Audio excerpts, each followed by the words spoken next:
sitting alone in my truck, parked in a strip mall. 10 minutes to start time. 8 years of a career in my rearview mirror, $9 an hour staring through my windshield. My graduate degree wedged into the tire tread below like a roadkill turd. Finally, I reach over and tear open my new standard-issued uniform. A green apron and a black ball cap. Today's my first shift at the neighborhood Starbucks. Tomorrow morning, I'll be giving a lecture at a local university on the fundamentals of biology in an intro-level adjunct course I picked up. Most of my new co-workers could be in that class. My name is Wes, scribbled onto my new name tag. I'm 36 years old, and I'm in the biggest misadventure of my life so far.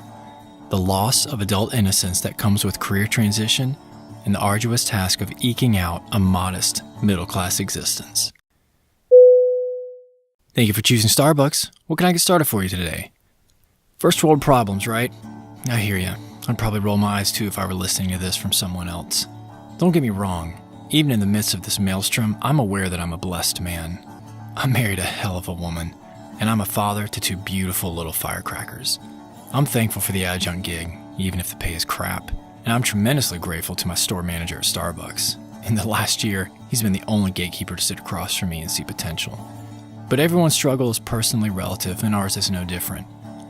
Despite my wife working, we're consistently in the red each month, and the war chest of our savings account is slowly bleeding out. We live in a modest brick ranch built in the 60s.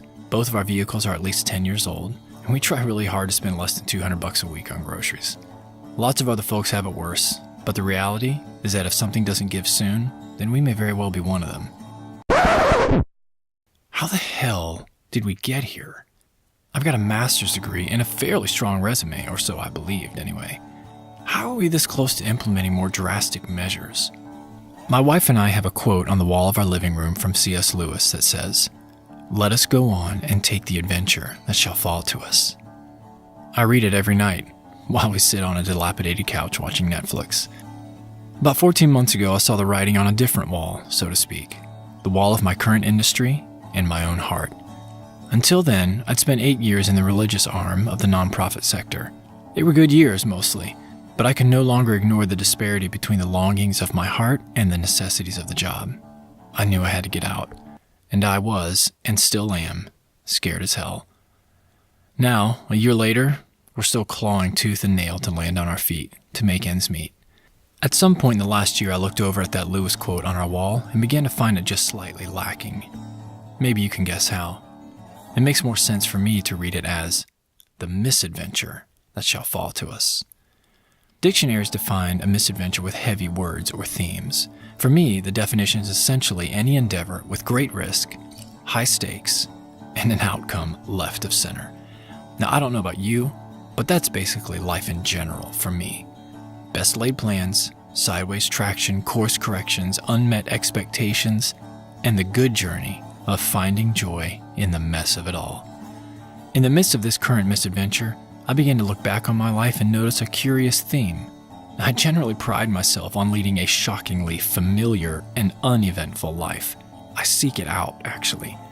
And yet, despite my best efforts, my life has been anything but thus far. This isn't my first rodeo navigating the treacherous ride of finding employment. But aside from that, I've amassed a small volume of crazy tales, including, but sadly not at all limited to, harrowing encounters with bears, sharks, barracudas, runaway yachts, fire marshals, domestic terrorists, hurricanes, and dozens more, whether real or imagined. I don't bring these stories up as trump cards at dinner tables or happy hours. They're so woven into the fabric of my life that I suspect I've accepted them as somewhat ordinary. And the truth is that they are, to a degree. We've all got a tale of misadventure. The job you didn't get, the school you weren't accepted into, the relationship that failed, the poopy diaper that didn't and never does cooperate. I'm talking about big stuff, little stuff, and everything in between. Granted, there are often chapters in our lives that we ourselves would never write, but looking back over the pages can be enlightening. Believe it or not, there's something about a misadventure that usually offers a unique learning experience, and that's not a bad thing. In fact, I find it to be the opposite. I don't suppose life would be very interesting if everything were entirely predictable. nor do I believe that any of us would be pushed to experience any kind of growth without a degree of uncertainty and chaos. I, for one, wouldn't have this peculiar collection of stories. Which brings me back to the topic and the purpose of what you're listening to. I've corralled these stories into a collection called The Little Book of Misadventures. The completion of the project is still in the works. More on that in a second. But I wrote it ultimately for two reasons. First, as a means of looking back and making sense of my life thus far, or trying to at least. Second, to look into the mirror of my MacBook screen and document all the things I've had to tell myself and mostly learn the hard way about life. Essentially, I've paired the humor of my stories with some general advice that maybe you'll find helpful.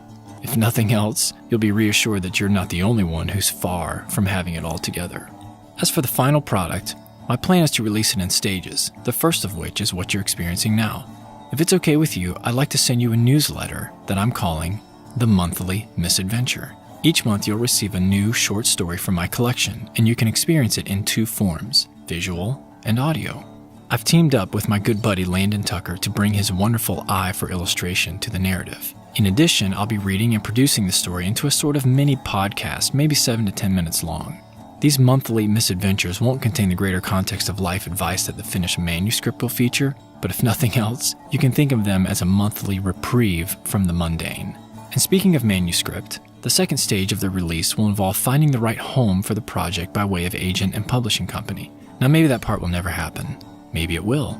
After all, I'm trying to keep a handle on my expectations these days. But if it does, then you'll be a part of the ground floor, and I'd be honored to take the journey with you. For now, I hope you enjoy these newsletters, and at the very least, I hope it brings a smile in the midst of your own misadventure. If we've overstepped in including you in these letters, then please feel free to unsubscribe at any time. No worries whatsoever. You can check out more at bookofmisadventures.com. Thanks for listening, and stay tuned for your first monthly misadventure.